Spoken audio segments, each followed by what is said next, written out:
ഓണത്തിൻ്റെ പ്രധാനമായ സന്ദേശം എന്ന് പറയുന്നത് സമത്വം എന്നുള്ളത് തന്നെയാണ്. സാഹോദര്യം എന്ന് പറയാം, പിന്നെ സമൃദ്ധി എന്ന് പറയാം. ഇങ്ങനെ ഒക്കെയുള്ള ഒരു ലോകത്തെക്കുറിച്ചുള്ള സ്വപ്നമാണ് വാസ്തവത്തിൽ ഓണം എന്ന് പറയുന്നത്. ആ ഓണത്തെ ആഘോഷിക്കുക, ഓണത്തെ കൊണ്ടാടുക, ഓണത്തെ വരവേൽക്കുക എന്നൊക്കെ പറയുമ്പോൾ നമ്മുടെ ഹൃദയം അങ്ങനെ തുറന്ന് കൊടുക്കുന്ന ഒരു വേളയാണ്. മഹാകവി ശങ്കരക്കുറുപ്പ് പാടിയിട്ടുണ്ട്, വേലനാളെ ജഗത്തിനുത്സവവേളയെന്നു വിളംബരം ചെയ്യുക എന്ന്. വേലനാളെ, ഇന്ന് ജഗത്തിന് ഉത്സവവേളയാണ് എന്ന്. ഓണത്തിൻ്റെ അന്ന് എന്ന് പറഞ്ഞാൽ മറ്റന്നാൾ. പക്ഷെ നമ്മളെ സംബന്ധിച്ചിടത്തോളം എന്നും ഓണം ആയിരിക്കട്ടെ എന്നതാണ് നമ്മുടെ ഒരു ചിന്ത, നമ്മുടെ ഒരു ആഗ്രഹം അതാണ്. അങ്ങനെ സംഭവിക്കുമോ? അങ്ങനെ സംഭവിക്കണം. അങ്ങനെ സംഭവിച്ചുകൊണ്ടിരിക്കുന്നുണ്ട്, സംഭവിക്കാതെയും ഇരിക്കുന്നുണ്ട്. കാരണം നമ്മുടെ മനസ്സിൽ ഒരു രണ്ട് തലങ്ങളെക്കുറിച്ച് നമ്മൾ പറയും. ഒരു സ്വപ്ന തലം, ഒരു യാഥാർത്ഥ്യത്തിൻ്റെ ഒരു തലം. രണ്ട് തലങ്ങൾ നമ്മുടെ മനസ്സിലുണ്ട്. നമ്മൾ എപ്പോഴും സ്വപ്നം കാണാൻ ആഗ്രഹിക്കുന്നവരാണ്, സ്വപ്നം കാണുന്നവരാണ്. ഉറക്കത്തിൽ മാത്രമല്ല, നടക്കുമ്പോഴും പകൽക്കിനാവ് പോലും കണ്ട് സന്തോഷിക്കുന്നവരാണ്. അതേസമയം ആ സ്വപ്നം അങ്ങ് പെട്ടെന്ന് പൊലിയുകയും നമ്മുടെ മുമ്പിൽ യാഥാർത്ഥ്യം എന്ന ഒരു വലിയ സത്യം ഇങ്ങനെ തുറച്ച് നോക്കുകയും ചെയ്യുന്ന അവസരത്തിൽ ഈ സ്വപ്നത്തെക്കുറിച്ച് നമ്മൾ മറക്കുന്നു. അങ്ങനെ മറക്കാതിരിക്കുക എന്നുള്ളതാണ് നമ്മുടെ ഒരു കടമ, നമ്മൾ ചെയ്യേണ്ടതായ ഒരു ധർമ്മം എന്ന് പറയുന്നത്. നമുക്ക് സ്വപ്നം കാണുകയും ആ സ്വപ്നത്തിൻ്റെ ഉള്ളിലുള്ള യാഥാർത്ഥ്യത്തെ ചകഞ്ഞെടുക്കുകയും അത് ജീവിതത്തിലേക്ക് പകർത്താൻ കഴിയുകയും ചെയ്യുക. മഹാബലിയെക്കുറിച്ച് നമ്മൾ പറയും, ഓണത്തെക്കുറിച്ച് പറയുമ്പോഴൊക്കെ മഹാബലിയെക്കുറിച്ച് പറയും. മഹാബലിയെ പാതാളത്തിലേക്ക് താഴ്ത്തി എന്നൊക്കെ നമ്മൾ പറയും. ഇതൊക്കെ മിത്തോളജിയുമായിട്ട് ബന്ധപ്പെട്ട കാര്യങ്ങളാണ്. യാഥാർത്ഥ്യവുമായിട്ട് വാസ്തവത്തിൽ യാതൊരു ബന്ധവുമില്ല. നമ്മുടെ മനസ്സിലാണ് ഇതൊക്കെ നടക്കുന്നത്. നമ്മുടെ മനസ്സിൽ അവിടെ മഹാബലി എന്ന ഒരു ചക്രവർത്തി ഇങ്ങനെ രാജ്യം ഭരിച്ചുകൊണ്ടിരിക്കുന്നു. അവിടെ മാവേലി നാടുവാണിയിലും കാലം മനുഷ്യരെല്ലാവരും ഒന്നുപോലെ. ഇവിടെ അകത്തുള്ള മനുഷ്യന്മാരെല്ലാവരും ഒരുപോലെയാണ്. അകത്തുള്ള ആ മനുഷ്യനെ സംബന്ധിച്ചിടത്തോളം അവന് കള്ളവുമില്ല, ചതിയുമില്ല, എള്ളോളമില്ല, പോളിവചനം എന്നാണ്. അങ്ങനെ കള്ളത്തരങ്ങൾ ഒന്നുമില്ലാത്ത ഒരു ലോകം. ആ ലോകത്തിൽ ഇരുന്നു കൊണ്ട് നിത്യവും ഭരിക്കുന്ന ഒരു ചക്രവർത്തി നമ്മുടെ മനസ്സിൽ എവിടെയോ ഉണ്ട്. ആ ചക്രവർത്തിയെ നമ്മൾ എന്ത് ചെയ്യണം? നമ്മൾ സാധാരണഗതിയിൽ നമ്മൾ നല്ല ആളുകളെ, നല്ല കാര്യങ്ങൾ പറയുന്ന നല്ല കാര്യങ്ങളൊക്കെ ചെയ്യുമ്പോൾ നമ്മൾ ഉടനെ അധക്കരിക്കും. ആ അധക്കരണ പ്രക്രിയയാണ് മാവേലിയെ സംബന്ധിച്ചിടത്തോളം നടന്നത്. അവിടെ മഹാബലി എന്ന ആ ചക്രവർത്തി എന്ന മനസ്സിൽ എപ്പോഴും ഭരിച്ചുകൊണ്ടിരിക്കുന്ന ഈ സമത്വത്തിൻ്റെയും സാഹോദര്യത്തിൻ്റെയും സമൃദ്ധിയുടെയും ഒക്കെ കാവലാളായ, അല്ലെങ്കിൽ പ്രയോക്താവായ, അല്ലെങ്കിൽ എല്ലാവർക്കും കൊടുക്കേണ്ട ദാതാവായ മഹാത്മജിയെ നമുക്ക് കണ്ടുകൂടാ. അതാണ് നല്ലത് ഒന്നും നമുക്ക് കണ്ടുകൂടാ എന്നുള്ളതാണ്. അങ്ങനെ വലുതാണ്ട എന്നുള്ളതാണ് നമ്മുടെ ഒരു ചിന്ത.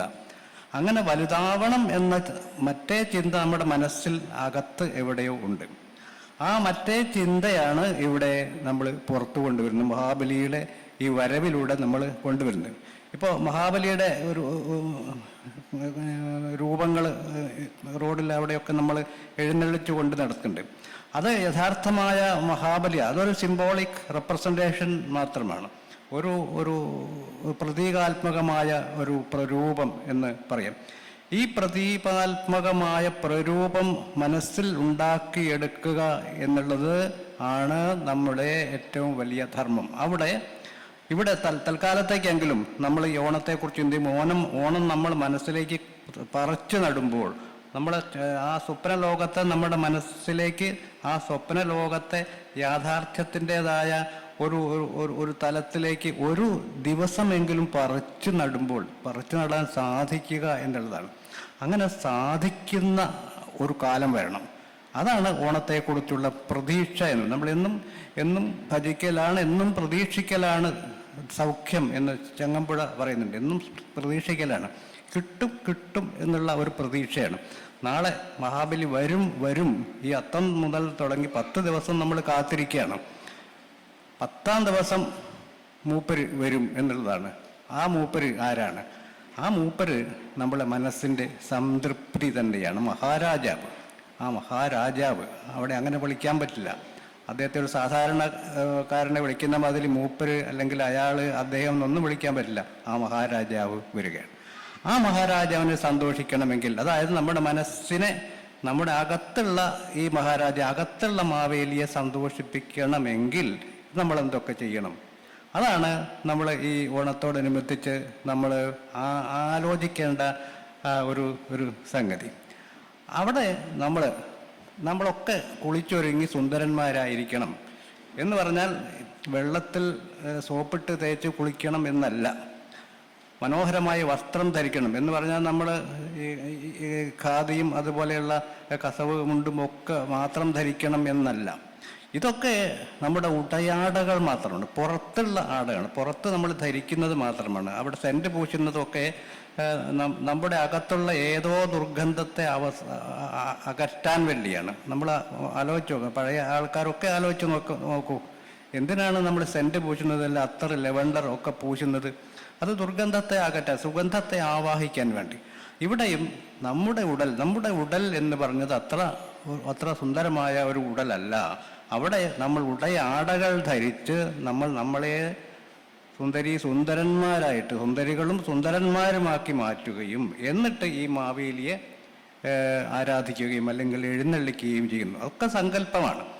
ഈ സങ്കല്പത്തിൽ വെച്ചുകൊണ്ട് എങ്ങനെയാണ്, ഏത് രീതിയിലാണ് കേരളത്തിൽ ഇത് ഇത്ര വലിയ ഒരു ആഘോഷമായത് എന്ന് ചോദിച്ചാൽ, അത് നമുക്ക് എല്ലാ കാലത്തും മിത്തുകളോടുള്ള, മിത്ത് എന്ന് പറഞ്ഞാൽ പുരാവൃത്തം എന്ന് വേണമെങ്കിൽ മലയാളത്തിൽ പറയാം.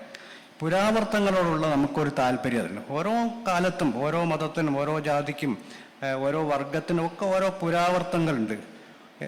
നാട് നീളെ അമ്പലങ്ങളാണ്, നമുക്കറിയാം, പള്ളികളാണ്, അല്ലെങ്കിൽ അതുപോലെയുള്ള ആരാധനാ കേന്ദ്രങ്ങളുണ്ട്. ഓരോരുത്തർക്കും ഓരോ ദൈവങ്ങളുണ്ട്. അവിടെ കുട്ടിച്ചാത്തൻ, ഇവിടെ ഗുളികൻ, മറ്റിടത്ത് ഭഗവതി, ഇവിടെ ശിവൻ എന്നൊക്കെ പറഞ്ഞ് ഒരുപാട് ദൈവങ്ങളുണ്ട്.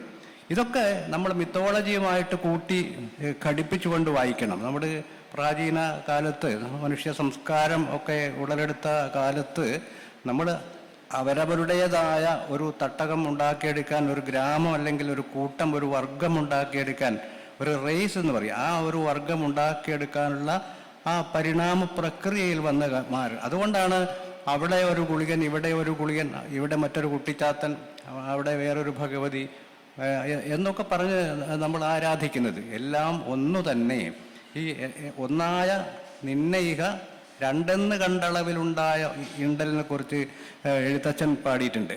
ആ രണ്ടല്ല, നമ്മൾ എല്ലാം ആവാഹിച്ചെടുക്കേണ്ടത് ആ ഒന്നിനെയാണ്.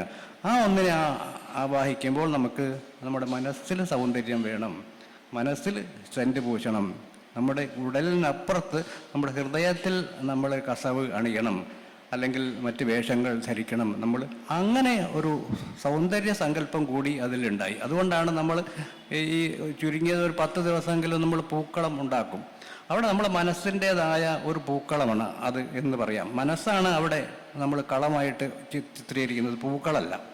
അത് നമ്മുടെ ഹൃദയത്തിൻ്റെ ഒരു പ്രതിബിംബമാണ്, നമ്മുടെ സന്തോഷത്തിൻ്റെതായ ഒരു പൂക്കളം എന്ന് വേണമെങ്കിൽ പറയും. നമ്മുടെ സൗന്ദര്യ ബോധമാണ് എന്ന് പറയും.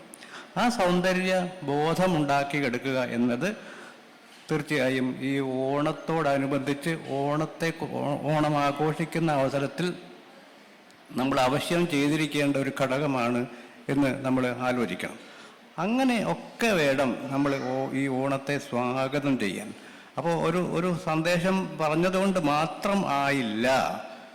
അതിനപ്പുറത്ത് ഇത്തരത്തിലുള്ള അനേകം ചിന്തകളെ, ഞാൻ ആദ്യം പറഞ്ഞ മാതിരിയുള്ള നമ്മുടെ മനസ്സിൻ്റെ 2 തലങ്ങളെ, യാഥാർത്ഥ്യ ബോധത്തിൻ്റെതായ റിയലിസ്റ്റിക് ചിന്ത, റിയലിസത്തിൻ്റെതായ ഒരു തലം, റൊമാൻറ്റിക് തലം. അതായത് നമുക്ക് ഒക്കെ പ്രേമ കാമുകന്മാരാണ് നമ്മളെ സ്നേഹിക്കപ്പെടാനും സ്നേഹിക്കാനുമുള്ള കാമുകന്മാരാണ് നമ്മളൊക്കെ. നമുക്ക് തോന്നണം. ആ തോന്നലുണ്ടാകണമെങ്കിൽ നമ്മുടെ ഉള്ളിൻ്റെ ഉള്ളിലുള്ള സൗന്ദര്യം അങ്ങനെ കൂട്ടിക്കൊണ്ടുവരിക തന്നെ വേണം. അപ്പോൾ ഇതിന് ഉചിതമായ രീതിയിൽ പ്രാദേശികമായി ഓരോ ആഘോഷങ്ങൾ നമുക്ക് ഉണ്ടായി വരും. ഇപ്പോൾ ഈ കർക്കിടക മാസത്തിലൊക്കെ ഉണ്ടാകുന്ന ഒരു കലിയൻ എന്നൊരാഘോഷത്തെക്കുറിച്ച് നിങ്ങൾ കേട്ടിട്ടുണ്ട്. ഒരാചാരം, പഴയ ഒരാചാരം, ഒരു കൃഷിയുമായിട്ട് ബന്ധപ്പെട്ട ഒരു ആചാരമാണ് എന്നാണ് എൻ്റെ ഓർമ്മ. അതുപോലെ യൂറോപ്യൻ കൺട്രീസിൽ ഹാലോവിൻ എന്ന് പറയുന്ന ഒരു ആചാരമുണ്ട്. അത് ചെകുത്താനെ ഉച്ചാടനം ചെയ്യുന്ന ഒരു ആചാരമാണ്. ചെകുത്താൻ്റെ കോലം കെട്ടിയൊക്കെ ഇങ്ങനെ കുട്ടികൾ നടക്കുന്നത് കണ്ടിട്ടുണ്ട്.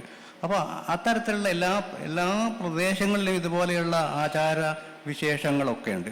ഇതെല്ലാം സൂക്ഷിക്കുന്നത് നമ്മുടെ മനസ്സിൻ്റേതായ ഒരു തലം ശുദ്ധീകരിച്ചെടുക്കുക എന്ന് തന്നെയാണ്. ഇതോടനുബന്ധിച്ച് അതത് പ്രദേശങ്ങളിൽ മനോഹരമായ പാട്ടുകളുണ്ടാവും, അതിൻ്റെ ആലാപന മധുരിമയുണ്ടാവും. ഇവിടെ പാടിയത് സിനിമാ പാട്ടാണ് എന്നാണ് എൻ്റെ ഓർമ്മ, ശ്രീകുമാരൻ തമ്പിയുടെ. അതിനപ്പുറത്ത് തമ്പി തന്നെ സാധാരണ പറയാറുണ്ട്, എൻ്റെ പാട്ടല്ല നിങ്ങളൊക്കെ പാടേണ്ടത്, നിങ്ങളൊക്കെ പഴയ നാടോടി പാട്ടുകൾ പാടണം. ഇപ്പോൾ പൂവേ പുലി പോലെയുള്ള അതുപോലെയുള്ള സാധാരണ നാടോടി പാട്ടുകൾ പാടുമ്പോൾ അതൊരു റിനൈസൻസ് ആണ് പറയും, ഒരു നവോത്ഥാനമാണ്. ആ പഴയ കാലത്തെ പുനരുജ്ജീവിപ്പിച്ചെടുക്കുക എന്നുള്ള ഒരു നവോത്ഥാനത്തിൻ്റെ ഭാഗമാണ്. അത്തരം പാട്ടുകൾ കണ്ടുപിടിക്കുക, എന്നിട്ട് അതിൻ്റെ അർത്ഥം, ഇതൊക്കെ ഇതാണ് ഒരു അമൂർത്തമായ ബിംബകൽപ്പനകളിലൂടെയാണ് ഈ പാട്ടുകളൊക്കെ ഉണ്ടായി വരുന്നത്. പ്രിയം, ഇപ്പോൾ പഴയൊരു ഓണപ്പാട്ട് എൻ്റെ മുത്തശ്ശിയൊക്കെ പാടിത്തന്ന ഒരു പാട്ടാണ്. തുമ്പേ അരിമ്പേ അരിമ്പാരത്തുമ്പേ തുമ്പ കൊണ്ടമ്പത് തോണി ചമച്ചു, തോണിക്കിളന്തല ചുക്കാനുമായി ചുക്കാനിളന്തല വാഴയും വെച്ചു, വാഴ കുലച്ചങ്ങ് തെക്കോട്ട് വീണു, തെക്കുള്ള നായന്മാർ കത്തിയണച്ചു, വടക്കുള്ള നായന്മാർ കൊത്തിക്കൊണ്ടോടി. ഇത് വളരെ ലളിതമായ, അതേ സമയത്തും ഒരു വർഗത്തിൻ്റെ സ്വഭാവവിശേഷങ്ങൾ മുഴുവൻ ആവിഷ്കരിക്കുന്ന ഒരു പഴയ കവിതയാണ്, അല്ലെങ്കിൽ നാടോടിപ്പാട്ടാണ്. ഇതുപോലെയുള്ള കണ്ടുപിടിച്ച് അവയെ ആവിഷ്കരിക്കാനും അവയെ കൊച്ചു കുട്ടികൾക്ക് പറഞ്ഞു കൊടുക്കാനും ഇതൊക്കെ പഴയ കാലത്ത് നമ്മളെ മുത്തശ്ശിമാരും മുത്തച്ഛന്മാരും ഒക്കെ പാടി വന്നതാണ് എന്നും ഇത് സ്വയംഭൂവാണ് എന്നും, ക്ഷേത്രങ്ങളിലൊക്കെ വിഗ്രഹങ്ങളൊക്കെ സ്വയംഭൂവായി ഉണ്ടായി വരും എന്ന് കേട്ടിട്ടുണ്ട്, ഞാൻ കണ്ടിട്ടില്ല. അപ്പോൾ അങ്ങനെ ഒരു സ്വയംഭൂവായിട്ട് വരുന്ന ഒരുപാട് ഈ നാടോടി പാട്ടുകളെ നമ്മൾ മനസ്സിൽ കൊണ്ട് നടക്കുകയും ആ ഒരു സൗന്ദര്യബോധം കൂടി നമുക്ക് നമ്മുടെ തലമുറകൾക്ക് പറഞ്ഞു കൊടുക്കാൻ കഴിയുകയും ചെയ്യും. ഇപ്പോൾ കാർഷിക സംസ്കാരത്തെ പറ്റി സൂചിപ്പിക്കുന്ന മറ്റൊരു പാട്ട് എൻ്റെ ഓർമ്മയിൽ വരുന്നു, ഞാൻ കുറിച്ച് കൊണ്ടുവന്നതാണ്. കാടുവെട്ടി നല്ല തിന വിതച്ചു, തിന പെറുക്കാനായി കിളിയിറങ്ങി. നല്ല ലളിതമായ പാട്ടുകളാണ്. നിങ്ങൾക്കൊക്കെ എൻ്റെ ഇവിടെ അതിമനോഹരമായ പാട്ട് പാടിയ എൻ്റെ സഹോദരിമാർക്കൊക്കെ ഇത് ആവർത്തിച്ച് പാടി പഠിച്ച് അടുത്ത കൊല്ലം ആവിഷ്കരിക്കാവുന്ന, നൃത്തമായോ ഏത് രൂപത്തിലും ആവിഷ്കരിക്കാവും കഴിയുന്നതാണ് ഈ പാട്ടുകളൊക്കെ എന്ന് എനിക്ക് തോന്നുന്നു. തീർച്ചയായും മണ്ണാർത്തറ അച്ഛൻ അത്തരം കാര്യങ്ങൾ ഒന്നുകൂടി പുറത്തേക്ക് കൊണ്ടുവരാനുള്ള യത്നം ചെയ്യും എന്നുള്ള ബോധ്യവും എനിക്കുണ്ട്. കാടുവെട്ടി നല്ല തിന വിതച്ചു, തിന പെറുക്കാനായി കിളിയിറങ്ങി, കിളിയാട്ടാനായി അവളിറങ്ങി, അവളെ കയ്യും വന്ന് വളകിലുങ്ങി, വളകിലുക്കം കേട്ട് കിളി പറന്നു നല്ല മല കടന്നു. കഴിഞ്ഞു. അപ്പോൾ അതിലൊരു ഭൂമിശാസ്ത്രവും ചരിത്രവും ഒക്കെ അതിൽ വന്നിട്ട്, കൃഷിയെല്ലാം അതിൽ വന്നു. തിനയെ കിളികളെ നോക്കാൻ പോയ ഒരു വളയണിഞ്ഞ മനോഹരിയായ കൊച്ചുകുട്ടിയെ നമ്മളവിടെ കാണുന്നു എന്നുള്ള. മറ്റൊന്നുള്ളത്, നമ്മൾ പാടുന്നതിൽ അബ്സേർഡ് അല്ലെങ്കിൽ അമൂർത്തമായ പാട്ടുകൾ എന്ന് പറയും. പ്രത്യേകിച്ച് അർത്ഥമൊന്നുമില്ല. ഞാൻ എൻ്റെ ഒരു പഴയ ഓർമ്മയിൽ ഒരു പാട്ട്, തന തോട്ടത്തിൽ മാതൈ കുഞ്ഞൻ. അപ്പോൾ ഞാൻ ആദ്യം ചോദിക്കണം, ഇത് തന ഒന്ന് പറയേണ്ട കാര്യമില്ലല്ലോ, ഈ പനന്തോട്ടത്തിൽ നിന്ന് വെറുതെ പറഞ്ഞാൽ പോലെ, അല്ലെങ്കിൽ മാതൈ കുഞ്ഞൻ എന്ന് പറഞ്ഞാൽ പോലെ, അങ്ങനെ പറഞ്ഞാൽ പോരാ എന്നാണ് എൻ്റെ മുത്തശ്ശി പറഞ്ഞത്. അത് തന തോട്ടത്തിൽ മാതൈ കുഞ്ഞൻ തനപന തന തോട്ടമടിച്ചാരുമ്പും തോട്ടത്തിൽ കേളപ്പൻ നമ്പിയാര്. ബാക്കി ഞാൻ പറയുന്നില്ല.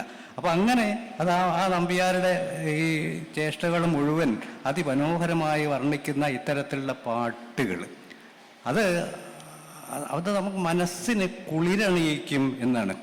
ഇപ്പോൾ നമ്മൾ സാധാരണ ഓണപ്പത്തിനൊക്കെ പാടി വരുന്ന ആന പോകുന്ന പൂമരത്തിൻ്റെ ചോടെ പോകുന്നതാരേടോ, ആരാനുമല്ല കൂരാനുമല്ല കുറ്റിക്കാട്ടുണ്ണി കുറുമ്പന്നീ എന്ന് അത് ഓരോ പ്രദേശത്തും ഓരോ രീതിയിലാണ് പാടി വരിക.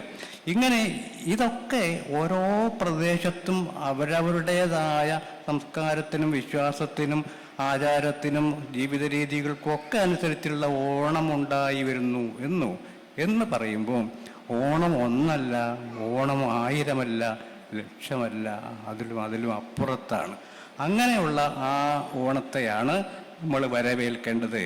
നമ്മുടെ സമത്വവും സാഹോദര്യവും ഒക്കെ ഊട്ടി ഉണർത്തുന്ന, നമ്മുടെ സൗന്ദര്യ സങ്കല്പത്തെ മാറ്റുരയ്ക്കുന്ന, നമുക്ക് വീണ്ടും വീണ്ടും ജീവിതവ്യമാക്കി മാറ്റാൻ ഉതകുന്ന ഒരു ഓണമാവട്ടെ ഈ കൊല്ലവും എന്ന് മാത്രം ആശംസിച്ചുകൊണ്ട് എൻ്റെ മുമ്പിലുള്ള സഹോദരി സഹോദരന്മാർക്ക് എല്ലാവിധ ഓണത്തിൻ്റെതായ സമൃദ്ധിയും സമാധാനവും ഒക്കെ ആശംസിക്കുന്നു. നിങ്ങൾക്ക് എൻ്റെ വിനീതമായ കൂപ്പുകൈ.